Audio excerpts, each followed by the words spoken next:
আল্লাহুম্মা সাল্লি আলা সাইয়্যিদিনা মাওলানা মুহাম্মাদ ওয়া আলা আলি সাইয়্যিদিনা মাওলানা মুহাম্মাদ।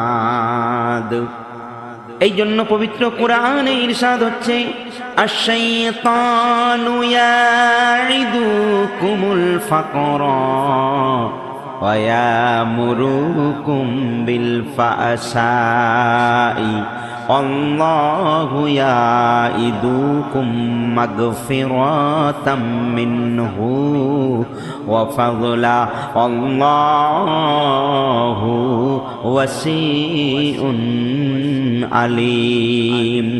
শয়তান তোমাদেরকে অভাব অনটনের ভয় দেখায় এবং তোমাদেরকে অশ্লীলতার নির্দেশ দেয়, অথচ আল্লাহ তাআলা তোমাদেরকে নিজের পক্ষ হতে ক্ষমা ও অনুগ্রহের প্রতিশ্রুতির কথা ঘোষণা দিচ্ছেন। বস্তুত আল্লাহ তাআলা হলেন সত্যতার মালিক ও মহাজ্ঞানী। শুধু তাই নয়, মুসলিম ও আবু দাউদ হাদিস শরীফের মধ্যে রাসূল পাক সাল্লাল্লাহু আলাইহি ওয়াসাল্লাম ইরশাদ করেন, ক্বালা রাসূলুল্লাহ সাল্লাল্লাহু আলাইহি ওয়াসাল্লাম, ইযা আনফাকার রাজুলু আলা আহলিহি ইয়া তাসিবুহা ফাহুয়া লাহু সাদাকাতু। অর্থাৎ রাসূলুল্লাহ সাল্লাল্লাহু আলাইহি ওয়াসাল্লাম ইরশাদ করেছেন, পরকাল সওয়াবের আশায় কোনো লোক পরিবার পরিজনের জন্য যা খরচ করে তা সবই তার পক্ষে সাদকা হয়ে যায়। ভাইরে আমার, আর একটা কথা বলি, ডাকার মতো ডাকতে হবে। আল্লাহ পাককে কিভাবে ডাকবেন?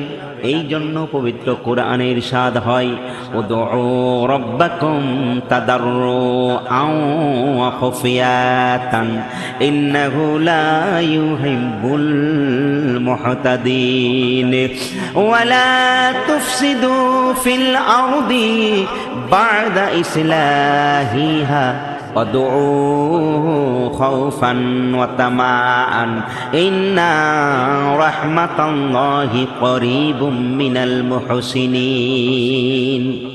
তোমার সিংহ পালন কর্তার দরবারে দোয়া করবে বিনীতভাবে এবং চুপি সারে। নিশ্চয়ই মহান আল্লাহ পাক ওই সব লোকদেরকে পছন্দ করেন না যারা সীমা অতিক্রমকারী। আর তোমরা ভূপৃষ্ঠে ফিতনা ফাসাদ সৃষ্টি করো না তার সংস্কারের পর। আর তোমরা আল্লাহর ইবাদত করতে থাকো ভয় ও আশা সহকারে। নিশ্চয়ই আল্লাহ রহমত ও নিকারদের নিকটবর্তী। ভাইজানেরা আমার, এইরকম একজন মানুষের কথা আজকে আপনাদের সামনে বলতে চাই। তার নাম হলো আব্দুল্লাহ ইবনে মুবারক রাহমাতুল্লাহ আলাইহি। এই আব্দুল্লাহ ইবনে মুবারককে আলেমদের সম্রাট বলা হয়, কারণ ইলমে, সাহসে, শরিয়াতে ও মারিফাতে তার সমান কেউ ছিল না। তিনি বুজুর্গদের পেয়ারা ছিলেন। তার বহু অলৌকিক ঘটনা আছে। তার তওবার কারণ কি সেটা কি আপনারা জানেন? আসুন তওবার কারণটা একটু শুনি। আব্দুল্লাহ ইবনে মুবারক যখন যৌবনে পদার্পণ করেন, সেই সময় একটি সুন্দরীর প্রতি এমনভাবে আসক্ত ছিলেন, তাকে ছাড়া বিন্দু মাত্র তার চলত না। তাকে দেখার জন্য রাতের পর রাত জেগে জেগে কাটিয়ে দিত। একদিন হয়েছে কি,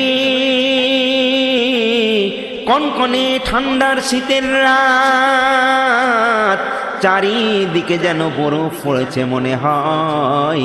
সেই অবস্থায় একটা গাছের তলায় তারা প্রেমিকাকে দেখার জন্য, পাবার জন্য দাঁড়িয়ে দাঁড়িয়ে দাঁড়িয়ে দাঁড়িয়ে রাত কাটিয়ে দেয়। ফজরের সময় হয়ে যায়। মুয়াজ্জিন যখন মসজিদে আল্লাহর নাম বালান করে আজান দেয়, নেয়। তখন আব্দুল্লাহ মুবারক মনে করে নিশ্চয়ই হয়তো এখন ঈশার নামাজের আজান হচ্ছে। দেখা গেল কিছুক্ষণ পর আস্তে আস্তে সূর্যের কিরণ ফুটে ওঠে, চারিদিকে অন্ধকার কেটে গেল। তখন তার চেতনা হলো, তিনি বুঝতে পারলেন সারা রাত তার প্রেমিকার অপেক্ষায় তিনি জেগে জেগে রাতটা কাটিয়ে দিয়েছেন। তখন মনে মনে বলতে লাগলেন, ওরে মন,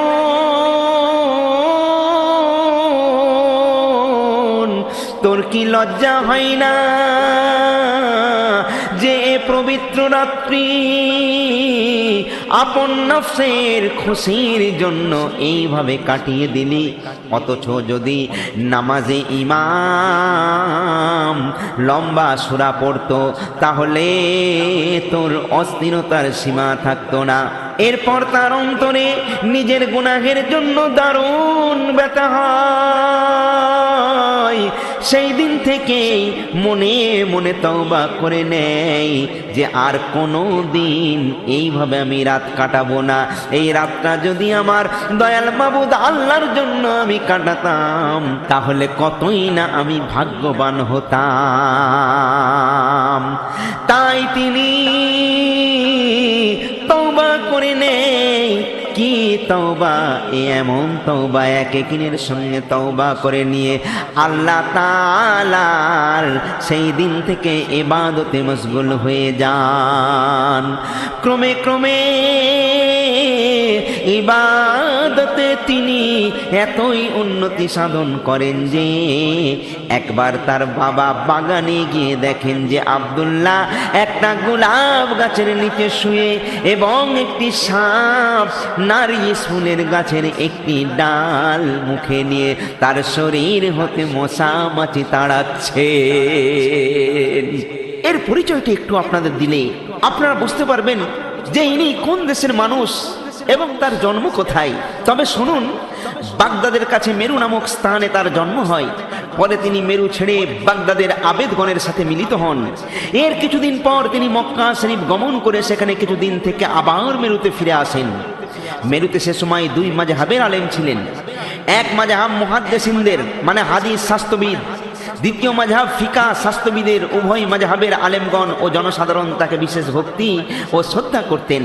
তিনি উভয় মাযহাবের আলোচনার জন্য দুখানা ঘর তৈরি করেছিলেন। তারপর তিনি মক্কা শরীফ গিয়ে বসবাস করতে থাকেন। তিনি জীবনে সারা বছরকে 3 ভাগে ভাগ করে নিয়েছিলেন। তিনার একটা সিস্টেম ছিল, তিনি 1 বছর হজ করতেন, দ্বিতীয় বছর জিহাদ করতেন, তৃতীয় বছর ব্যবসা করতেন ও লাভের অংশ নিজ মুরিদদের মধ্যে খেজুর কিনে বিলিয়ে দিতেন। তারপর তারা খেজুরগুলো খেলে পরে তিনি বীজগুলো গুনে দেখতেন, যে বেশি খেজুর খেতেও তিনি তাকে বেশি দিরহাম বকশিশ দিতেন। একবার তিনি কোনো বদকার লোকের সাথী হলেন। কয়েকটা দিন ওই ব্যক্তির সঙ্গে কাটানোর পর ওই বদকার লোকটি বিদায় নিয়ে চলে গেল। আব্দুল্লাহ তার জন্য কাঁদতে লেগেছেন। লোকে জিজ্ঞেস করে, হুজুর আপনি কেন কাঁদছেন? তিনি উত্তরে বলেন, লোকটি চলে গেল বটে, কিন্তু তার খারাপ স্বভাব আগের মতোই তার সাথে রয়ে গেল, আর সংশোধন হলো না, তাই তার জন্য কাঁদছি। এক বাদশা ছিলেন। বাদশা শখ করে একটা টিয়া পাখি পুষেছিলেন। ওই টিয়া পাখিকে বাদশা প্রতিটা দিন একটা সুন্দর বুলি শিখিয়েছিলেন। সেই বুলিটা সে পাঠ করত। সে বলতো, লা ইলাহা ইল্লাল্লাহ মুহাম্মাদুর রাসূলুল্লাহ। এই কলমাটা এত সুন্দর সে পড়তো। বাদশা সকালবেলা উঠেই ওই পাখির মুখ থেকে ওই কথাটা শুনে তার মনটা ভরে যেত আনন্দে, খুশিতে, এবং প্রতিটা দিন এইভাবে তিনি শুনতেন আর পাখিটাকে খুব ভালোবাসতেন, মহব্বত করতেন। একদিন বাদশা রাজ দরবারে সমস্ত লোকজনকে নিয়ে বসে রয়েছেন। হঠাৎ দেখা গেল কোথা হতে একটা বিড়াল এসে ওই পাখিটার টুটিটা ধরলো, আর পাখিটা সেই সময় ক্যাঁ ক্যাঁ ক্যাঁ ক্যাঁ ক্যাঁ করে ছটফট করে মারা গেল। এই দৃশ্য দেখে বাদশা সঙ্গে সঙ্গে বেহুশ হয়ে গেলেন।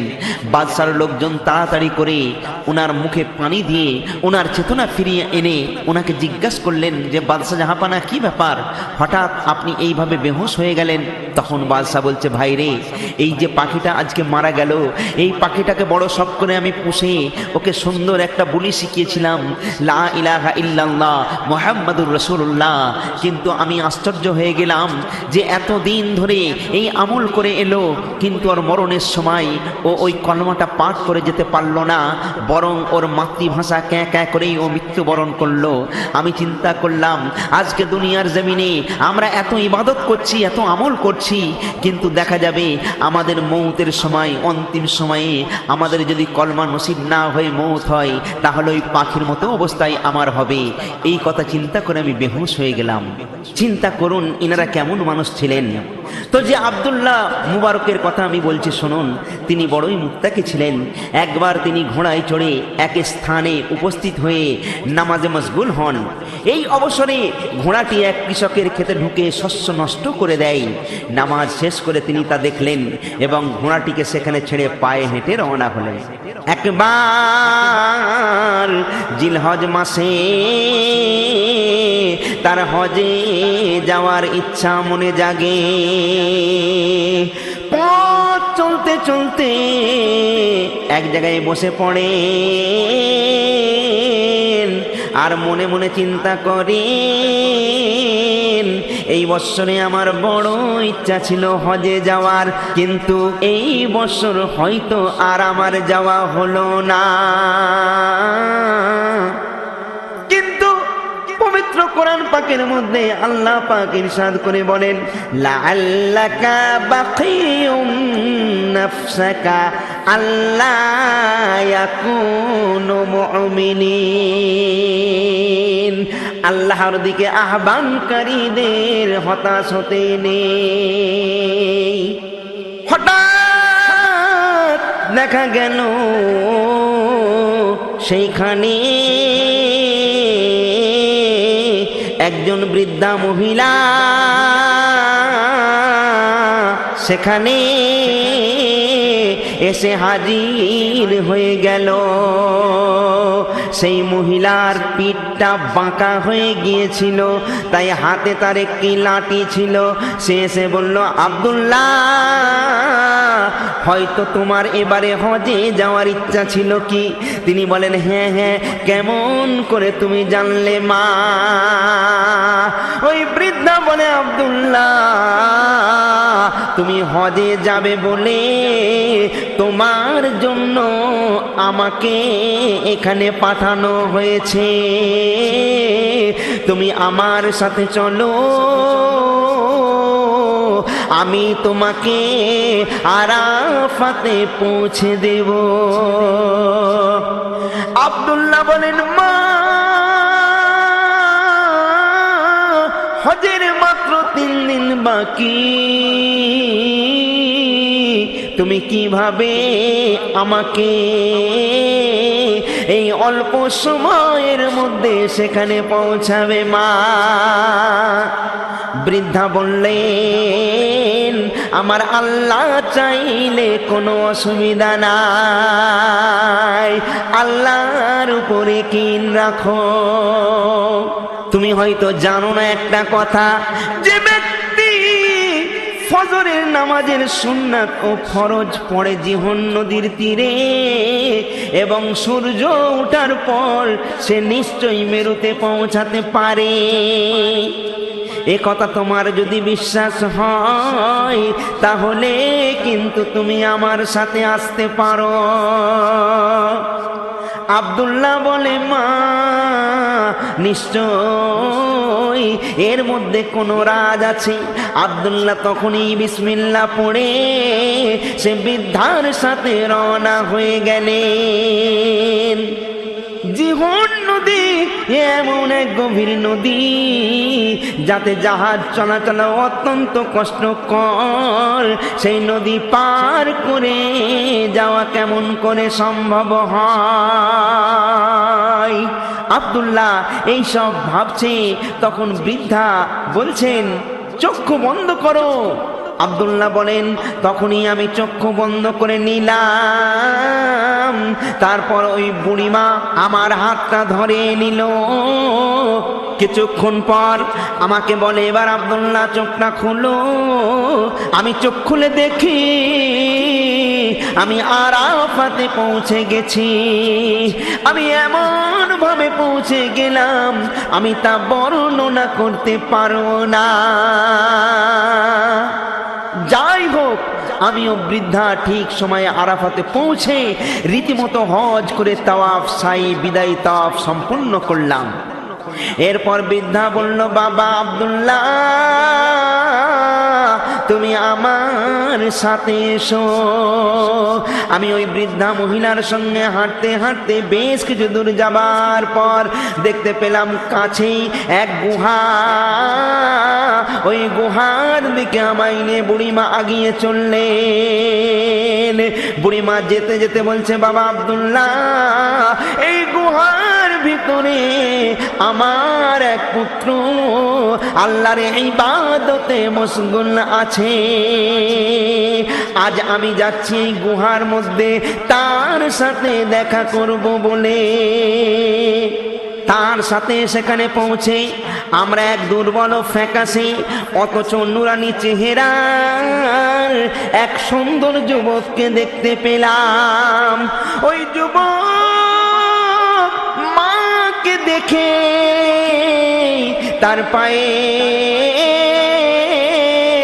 লুটিয়ে পড়ে অঝর নয়নে কাঁদতে লেগেছে এবং মায়ের পায়ের তালুতে নিজের মুখ ঘষতে ঘষতে কেঁদে কেঁদে এই কথা বলতে লেগেছেন, মা তুমি যে এ পর্যন্ত আসবে মা আমি তা জানতাম না। হয়তো আল্লাহ তাআলাই তোমাকে মা আমার কাফন দাফনের কাজ সমাধা করার জন্য পাঠিয়েছেন মা।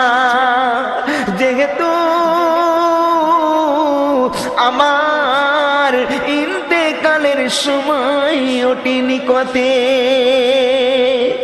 এইবারে বৃদ্ধা মহিলা আমাকে লক্ষ্য করে বলেন, ওহে আব্দুল্লাহ, ওহে আব্দুল্লাহ এখানে কিছুদিন আমরা অবস্থান করে একে দাফন করে তারপরে এইখান থেকে যাব। বুড়িমা নিজের সন্তানকে বুকের মধ্যে টেনে নেয়। ওই সন্তান কেঁদে কেঁদে মায়ের বুকে মাথা রেখে শিশু বাচ্চার মতো আস্তে আস্তে চিরতরে ঘুমিয়ে যায়। তারপর আমিও বৃদ্ধা রীতিমতো তার জানাজা পড়ে দাফন কাফন করলাম। তারপর বৃদ্ধা বলল, বাবা আব্দুল্লাহ তুমি এবার যাও বাবা, আমি এখান থেকে যাব না, বাকি জিন্দেগি এ কবরেই কাটিয়ে দেব। তুমি এখন যেতে পারো, আগামী বছর এখানে আসলে আমাকে হয়তো দেখতে পাবে না। ওই বৃদ্ধা মহিলার কথা মতো আব্দুল্লাহ হজ শেষ করে অল্পক্ষণের জন্য হেরেম শরীফে শুয়ে স্বপ্নে দেখেন দুই ফেরেশতা আসমান হতে নেমে এসে একজন আর একজনকে জিজ্ঞেস করছেন, এবারকার হজ কত লোক উপস্থিত হয়েছে বলতে পারো? দ্বিতীয় জন উত্তরে বললেন 6 লক্ষ।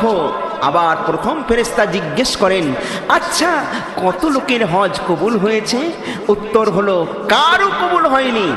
আব্দুল্লাহ বলেন, এ কথা শুনে আমার মনে অস্থিরতা দেখা দেয়। আমি তাজ্জুব হয়ে প্রশ্ন করলাম, এত লোক এত মরুভূমি পার হয়ে দুনিয়ার নানা দেশ হতে এত কষ্ট করে এসেছেন, তবে কি সকলেরই কষ্ট বৃথা গেল? সে ফেরেশতা বলেন, না, তবে শোনো, দামেস্কে আলী ইবনে মুআফিক নামক জনৈক চামার এবার হজ করতে আসেন নাই, কিন্তু তার হজ কবুল হয়েছে। আল্লাহ তাআলা আপন রহমতে তার ওই কারণে সমস্ত হাজিকে মাফ করে দিলেন। আব্দুল্লাহ বলেন, তারপর আমার ঘুম ভেঙে যায়। সে আলী ইবনে মুআফিক মুনাফিকের সন্ধানে দামেস্কে যাওয়ার জন্য আমার মনে প্রবল ইচ্ছা জাগে। বহু কষ্টে দামেস্কে পৌঁছেছে চামারের বাড়ি তালাশ করতে লাগলাম। ঘরের দরজায় হাজির হয়ে ডাকাডাকির পর এক ব্যক্তি বাইরে আসলে নাম জিজ্ঞেস করে জানলাম ইনি হলেন তিনি সেই মুনাফিক চামার। আমি বললাম বসুন, আপনার সাথে আমার কিছু কথা বলার আছে। তিনি বলেন আচ্ছা। জিজ্ঞেস করলাম আপনি কি কাজ করেন? তিনি বলেন জুতায় তালি দিয়া আমার কাজ। তারপর স্বপ্নের ঘটনা আগাগোড়া বর্ণনা করলাম। তিনি বলেন ভাই তোমার নাম কি? আমি বললাম আব্দুল্লাহ ইবনে মুবারক। এ নাম শুনে সে ব্যক্তি বেহুশ হয়ে মাটিতে পড়ে গেল। তারপর হুঁশ হলে আমি বললাম ভাই ব্যাপার কি আমাকে বলো। সে বলল তাহলে শোনো, গত 20 বছর ধরে আমার হজ করার প্রবল ইচ্ছা ছিল। বহু কষ্টে এতদিনে এবার 3000 দিরহাম জোগাড় করে হজে যাবার জন্য প্রস্তুত হয়েছিলাম। এক রাতে আমার স্ত্রী গর্ভবতী, পড়শি বাড়ি হতে রান্না করা গোস্তের সুঘ্রাণ পেয়ে তা খাবার জন্য ইচ্ছা করে। সে আমাকে সেখান হতে তার জন্য কিছু গোস্ত আনতে বারবার অনুরোধ করতে থাকে। আমি অগত্যা লজ্জা ত্যাগ করে তাদের ঘরে গেলাম এবং এত রাতে আমার আসার কারণও জানালাম। সে ঘরের বৃদ্ধা গিন্নি বলল ভাই মাফ করুন, এ গোস্ত আপনার জন্য হারাম, আপনাকে দেয়া যাবে না। আমি বললাম আপনাদের জন্য হালাল আর আমার জন্য হারাম কেন? তিনি বললেন এ প্রশ্নের উত্তর দিতে পারবো না, তবে আপনার জন্য এই মাংস নয়, আপনি আমায় মাফ করুন। আমি বললাম মা সামান্য মাংস দিলে তোমার কমে যাবে না মা? তখন বৃদ্ধা মহিলা ঝরঝর করে কাঁদে, চোখের পানিতে বুক তার ভিজে যায়। আমি জিজ্ঞেস করলাম মা দিতে হবে না মা, আমার জন্য যে হারাম তোমাদের জন্য হালাল কেমন করে হয়? কমসে কম একবার আমায় বলো মা। তখন ওই মহিলা কাঁদতে কাঁদতে সব কিছু বর্ণনা করে শোনায়। বলে আপনি হয়তো জানেন না, গত 7 দিন যাবত আমার সন্তানরা না খাওয়া দাওয়ায় উপোস হয়ে রয়েছে, আর ক্ষুধার জ্বালা তারা সইতে পারেনি। আমি চিন্তা করলাম হায় রে, আজকে 7 দিন হয়ে গেল আমার বাচ্চাদের মুখে আমি কোনো আহার তুলে দিতে পারি নাই। আমি একজন দিনহীন অসহায় মহিলা, স্বামীহারা। আমি লোকের দান খায়রাত নিয়ে আমার বাচ্চাদের আমি লালন পালন করে থাকি। আমি কদিন অসুস্থ হয়ে যাওয়ার পর আমি বাইরে বার হতে পারি না। আমার বাড়িতে তেমন কোনো এক্সট্রা খাবার নাই। এই জন্য আমার বাচ্চারা 1 দিন 2 দিন 3 দিন করে 7 দিন উপোস হয়েছিল। আজকে এত ক্ষুধা লেগেছে, আমার বাচ্চারা মা মা করে কাঁদে। আমি মা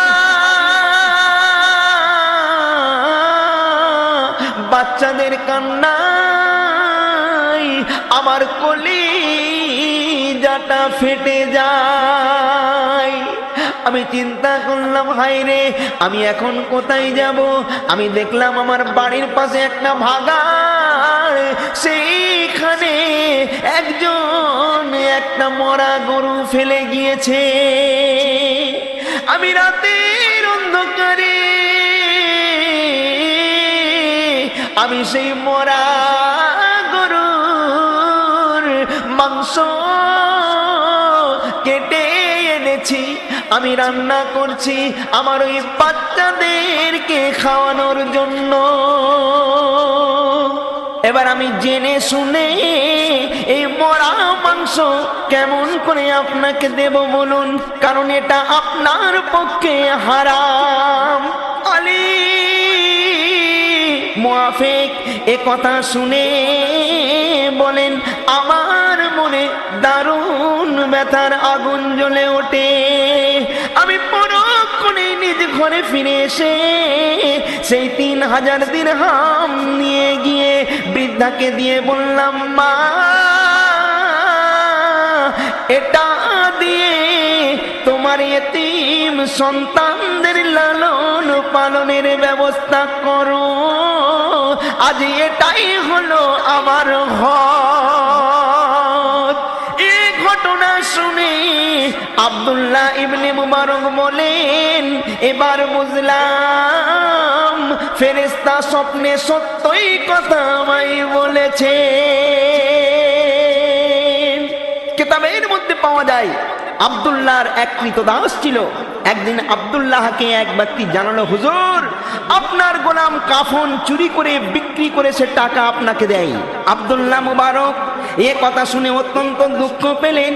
এক রাতে গোলাম ঘর হতে বের হলে আব্দুল্লাহ চুপে চুপে তার পেছনে গেলেন। গোলাম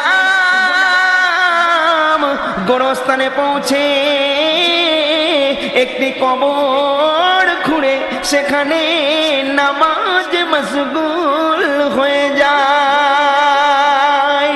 আব্দুল্লাহ ধীরে ধীরে গোলামের কাছে গিয়ে দেখলেন যে পরনে চট ও গলায় শিকল বাঁধা অবস্থায় সে মুখ মাটিতে গড়াচ্ছে। এই অবস্থা দেখে আব্দুল্লাহ ধীরে ধীরে ঘরে ফিরে এলেন এবং ঘরের কোণে বসে কেঁদে কেঁদে কাটিয়ে দিলেন সারা রাত। ভোরবেলা গোলাম কবরটি বন্ধ করে মসজিদে আসে, ফজরের নামাজ পড়ে হাত উপরের দিকে উঠিয়ে বলতে লাগলো, ইলাহি আমার মনি বাবার কাছে টাকা চাই। গরিবদেরকে তুমি যেখানে থেকে যখন ইচ্ছা দিয়ে থাকো। এ মুনাজাত করতে না করতেই এক নূর জাহির হয়। ওই একটি রূপার মুদ্রা তার হাতে এসে পড়ে। আব্দুল্লাহ মুবারক তা দেখে বেহুশ হয়ে গেলেন। তারপর উঠে তাড়াতাড়ি গোলামের কাছে গেলেন এবং তার মাথা নিজের কোলে নিয়ে চুম্বন করে বলেন, আমার হাজার জান এই রূপ গোলামের জন্য কুরবান হোক। আফসোস, যদি তুমি আমার মালিক হতে এবং আমি তোমার গোলাম হতাম তাহলে কতই না উত্তম হতো। গোলাম এটা দেখে বলে, ইলাহি আমার গুপ্ত মারেফাত প্রকাশ হয়ে গেছে, দুনিয়ায় আমি বেইজ্জত হচ্ছি, তোমার ইজ্জতের কসম আমাকে ঝঞ্ঝাটে ফেলো না। হে প্রভু আমার জান কবুল করো। এ কথা বলতে বলতে আব্দুল্লাহর কোলে শোয়া অবস্থায় গোলাম ইন্তেকাল করে গেল। তারপর আব্দুল্লাহ ইবনে মুবারক সে চট দিয়ে সে কবরে তাকে দাফন করে দিলেন। আব্দুল্লাহ বলতেন, সে রাতেই আমি হযরত মুহাম্মদ সাল্লাল্লাহু আলাইহি ওয়াসাল্লামকে স্বপ্নে দেখি, তার সাথে হযরত ইব্রাহিম আলাইহিস সালাতু ওয়াস সালামও ছিলেন। তারা আমাকে বললেন, হে আব্দুল্লাহ আমাদের বন্ধু ও আল্লাহর প্রিয় পাত্রকে কেন চট দিয়ে দাফন করলে? উল্লেখ আছে একবার আব্দুল্লাহ খুব জাক জমকের সাথে মসজিদ থেকে বের হন। একজন হিংসা করে বলেন, ওহে কাফের সন্তান, এ কি ব্যাপার? আমি হযরত মুহাম্মদ মুস্তাফা সাল্লাল্লাহু আলাইহি ওয়াসাল্লামের বংশধর হওয়া সত্ত্বেও সারাদিন খেটে রুজি পাচ্ছি না, আর তোমার এত জাক জমক? আব্দুল্লাহ ইবনে মুবারক উত্তরে বলেন, আমার সৌভাগ্যের কারণ এটাই যে তোমার মহান দাদাজি যা বলেছেন আমি তা পালন করি আর তুমি তা করো না। কারো কারো মতে এরূপ আব্দুল্লাহ বলেন, তোমার পিতা ছিলেন হযরত মুহাম্মদ সাল্লাল্লাহু আলাইহি সাল্লামের বংশধর এবং আমার পিতা ছিলেন প্রভ্রষ্ট। তোমার পিতার ত্যায্য সম্পত্তি ইলম আমি গ্রহণ করে এ মর্তবা প্রাপ্ত হয়েছি। প্রক্ষান্তরে তুমি আমার চাচার সম্পত্তি অর্থাৎ ভ্রান্ত পদ গ্রহণ করে ও ঘৃণিত হয়েছ। ঘটনাক্রমে সে রাতেই আব্দুল্লাহ হুজুর সাল্লাল্লাহু আলাইহি সাল্লামকে স্বপ্নে খুব ক্রুদ্ধ দেখে এর কারণ জিজ্ঞেস করলে হুজুর সাল্লাল্লাহু আলাইহি সাল্লাম বলেন, তুমি আমার সন্তানের প্রতি খারাপ উক্তি করলে কেন? এ বাণী শুনেই ঘুম হতে জেগে তিনি সৈয়দ সাহেবের কাছে মাফ চাইতে বের হলেন। পক্ষান্তরে তিনি হযরতকে স্বপ্নে দেখলেন যে হযরত তাকে বলছেন, ওহে সৈয়দ জাদা, যদি তুমি উপযুক্ত হতে তবে আব্দুল্লাহ তোমাকে এই রূপ বলতে পারতো না। সৈয়দ জাদা জেগে উঠে আব্দুল্লাহর কাছে রওনা হন। পথে দুজনের সাক্ষাৎ হলো, একে অন্যের স্বপ্নের কথা বলে মাফ চেয়ে তওবা করে নিলেন। একদিন আব্দুল্লাহ মুবারককে লোকে জিজ্ঞেস করলো, মানুষের সবচেয়ে ভালো কি? উত্তর হলো অধিক বুদ্ধি রাখা। প্রশ্ন করা হলো, যদি তা না থাকে? উত্তরে বলেন আদব বা সৎ স্বভাবের হওয়া। প্রশ্ন হলো, যদি তেমন স্বভাব না থাকে? উত্তরে বলেন সৎ লোকের সাথে পরামর্শ করে কাজ করা। প্রশ্ন হলো, যদি তা না থাকে? উত্তর হলো চুপ করে থাকা। প্রশ্ন হলো, তাও না থাকলে? উত্তর হলো মিত্রই তার জন্য শ্রেয়। যে ব্যক্তি আদবকে সামান্য বস্তু মনে মনে করে তার সুন্নত আদায়ে ক্ষতি হয় এবং আল্লাহর ফরজ আদায় হতেও তাকে বঞ্চিত রাখা হয়। এবং যে ব্যক্তি ফরজকে সামান্য বলে মনে করে সে মারেফাত বা তত্ত্ব জ্ঞান হতে বঞ্চিত হয়। এরূপ লোকের কি অবস্থা হয় তোমরা কি জানো? লোকে বলল, দুনিয়াদার দরবেশের যখন এই অবস্থা, আল্লাহ তাআলাই জানেন আখিরাতে এমন দরবেশের কি অবস্থা হবে। তিনি বলেন, আল্লাহ তাআলার বন্ধুগণ এক মুহূর্তেও তার স্মরণ হতে গাফিল থাকে না। তিনি কোনো একজন লোককে বলেন, এমন আদব তালাশ করো, কেননা আদব সম্বন্ধে জ্ঞানীগণ যা বলে গিয়েছেন, পাওনাদারের 1 দিরহাম পরিশোধ করা 1000 দিরহাম সদকা করা অপেক্ষা বেশি উত্তম। যে ব্যক্তি সামান্য হারাম বস্তু গ্রহণ করে সে আল্লাহর প্রতি ঈমানদার নয়। শুধু মনে মনে আল্লাহর প্রতি ঈমানদার হওয়ার নাম তাওয়াক্কুল নয়। তাই প্রকৃত তাওয়াক্কুল হলো সেটাই যাকে আল্লাহ তাআলা তাওয়াক্কুল বলে জানেন। রুজি রোজগার করা তাওয়াক্কুলের পথে কোনো বাধা নয়, বরং 2 ইবাদত।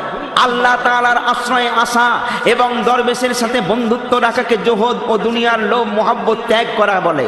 যে ব্যক্তি নিজ সন্তান দিগকে সুশিক্ষা দেয়, খোরাক পোশাক দেয়, জিহাদ হতেও এ কাজ তার পক্ষে উত্তম। লোকে জিজ্ঞেস করে, অন্তরের ওষুধ কি? উত্তরে বলেন, লোক সমাজ ও দুনিয়াদারগণ হতে দূরে থাকা, বড় লোকদের সাথে অহংকার ভাব দেখানো এবং দরবেশগণের সাথে নম্র ব্যবহার করাকেই তাকওয়া বলে। তোমার চেয়ে বড় লোক যাকে দেখো তার সাথে অহংকারপূর্ণ ব্যবহার করা এবং তোমার চেয়ে হীন ব্যক্তির সাথে নম্র ভাব প্রকাশ করাকেই বিনয় বলে। আরও একটা কথা মনে রেখো, ভয় হতে প্রকৃত আনন্দ ও আশা সৃষ্টি হয়। প্রকৃত ভয় তাকেই বলে যা সৎ কাজ হতে বের হয়। সৎ কাজ তাকেই বলে যা সততার দ্বারা বের হয়। সে ব্যক্তির আশা ও খুশিতে ভয় না থাকে, সে ব্যক্তি শীঘ্রই নির্ভয় হয়ে পড়ে। অর্থাৎ বেহেশতের আশা ও দোজখের ভয় আর নাই, তার মধ্যে গাফিল ও নির্ভর ভাব প্রকাশ হয়। ফলে সে পথ ভুলে কুপথে গমন করে। একদিন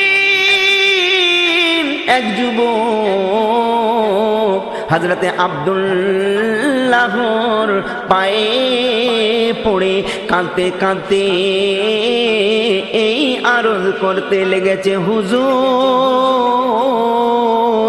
আমি এমন এক গুনাহ করেছি, শর্মিন্দা হয়ে তা প্রকাশ করতে পারবো না।